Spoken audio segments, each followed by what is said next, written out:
महिला मंत्री साथ में चले जाएंगे, दोनों महामंत्री भी चले जाएं। मेरा आभार।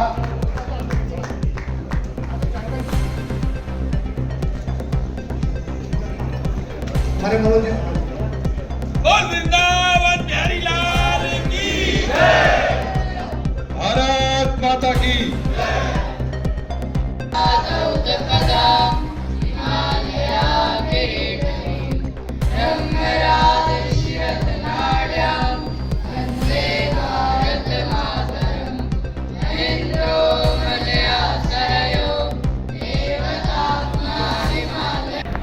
आज से 50 वर्ष पूर्व आपातकाल जब लगा,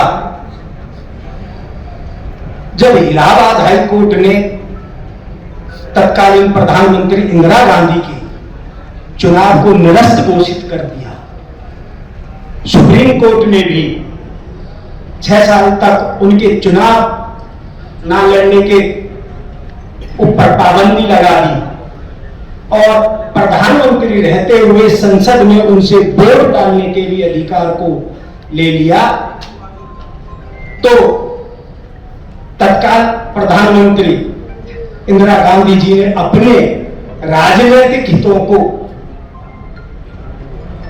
साधने के लिए तत्कालीन देश के राष्ट्रपति फखरुद्दीन अली अहमद पर दबाव बना करके आपातकाल की घोषणा करवाई और यह कहा कि देश के अंदर उसका जो कारण बताया वो ये बताया कि देश के अंदर अशांति का माहौल है, लेकिन सच्चाई कुछ और थी। सच्चाई ये थी कि उस समय कांग्रेस ने, तत्कालीन प्रधानमंत्री ने जिस तरीके से सारे देश के अंदर तानाशाही फैला रखी, उसको लेकर के उस समय के विपक्ष के नेताओं ने 25 जून से 2-3 दिन पहले ही उस समय की सरकार के खिलाफ एक आंदोलन खड़ा करने के लिए एक बैठक की। उस बैठक की भनक लगते ही तत्कालीन प्रधानमंत्री जी ने आपातकाल की घोषणा बननी शुरू हुई। एक दिन की अपनी छोटी कटोरी जिसको होते हैं, ऐसे 2-3 लोग मिल करके उसका प्लान करना शुरू कर दिया और उस प्लानिंग में 24 जून को उनके अंदर के जो सूत्र हैं उन्होंने फाइनल कर लिया कि देश में एमरजेंसी लगाएंगे, लिस्टें बना दी गई, इन लोगों को गिरफ्तार करेंगे और उसको सिरे कैसे चढ़ाना उसका एक एक करके सूत्र बनाना शुरू कर दिया। और 25 जून को इमरजेंसी लगाने का जब मसौदा तैयार कर लिया तो मंत्रिमंडल को सिर्फ 1 घंटे पहले बुलाया, सिर्फ 1 घंटा पहले सूचना दे कि बुलाओ, मसौदा तैयार है, आता है साइन करो कि इमरजेंसी लगानी है, इस देश को खतरा हो गया, आंतरिक शांति भंग हो रही है। अब सत्ता के लालच तो मंत्री को भी राही होगा, फटाफट साइन रात को आदेश कर दे। आगे की बात जैसे संजय जी ने बताया, किसी को मालूम नहीं था क्या होने वाला है और जो सूची थी उसके आधार पर लोगों के घरों में छापे मारना, पकड़े जाना, जिनको थोड़ा आभास हो गया और सामाजिक संस्थाओं के लोग खास करके जो लोकतंत्र की रक्षा कर सकते थे, उसमें राष्ट्रीय स्वयंसेवक संघ का बड़ा नाम सूचना पहुंचाई कि सब लोग अंडरग्राउंड हो जाओ। बड़ी संख्या में हमारे संघ के प्रचारक, क्योंकि अगर आंदोलन चलाना है तो जेल में अंदर जाकर के शायद आंदोलन नहीं चला पाएंगे, बाहर रह करके व्यवस्था होनी पड़ेगी।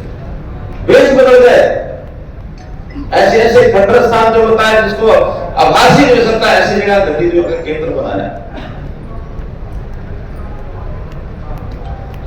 मीडिया के ऊपर रिस्ट्रिक्शन हो गए। प्रेस काउंसिल ऑफ इंडिया, क्योंकि कहते हैं लोकतंत्र का चौथा भाग वो पाया जो होता है वो मीडिया होता है, और मीडिया को सारे को व्यवस्थित करने का काम, रेगुलेट करने का काम ये प्रेस काउंसिल ऑफ इंडिया का होता है। प्रेस काउंसिल ऑफ इंडिया बंद कर दी कि नहीं, अब हम जैसे प्रेस को चलाएंगे वैसे चलेंगे। सेंसरशिप, हर एक अखबार आज मैं ट्रिब्यून का किस्सा पढ़ रहा था कि ट्रिब्यून के अखबार में, ट्रिब्यून अखबार को बंद करने के लिए चंडीगढ़ में उन्होंने क्या क्या किया। दो सरकारें उस समय, हरियाणा की भी सरकार, पंजाब की भी सरकार और चंडीगढ़ एडमिनिस्ट्रेशन,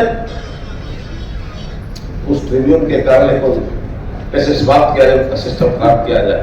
कुछ अच्छे अधिकारी वहां थे, उन्होंने अंतर खा के कुछ ना कोई योजना बनाई, लेकिन ठीक खबरें छापने का उनका निकाला था, लेकिन बाकी खबरें, बाकी अखबारें सहन नहीं कर पाए।